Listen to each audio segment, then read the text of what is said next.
What is spot trading? And how was it done before technology existed? ना mobile था, ना chart, फिर भी लोग ट्रेड करते थे।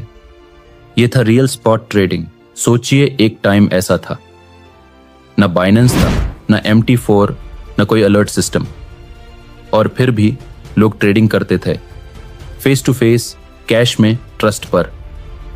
आज हम उसी सफर पर चलते हैं, जहां हम समझेंगे स्पॉट ट्रेडिंग क्या है, कहां से आई और कैसे इवॉल्व हुई। स्पॉट ट्रेडिंग एक सिंपल डेफिनेशन।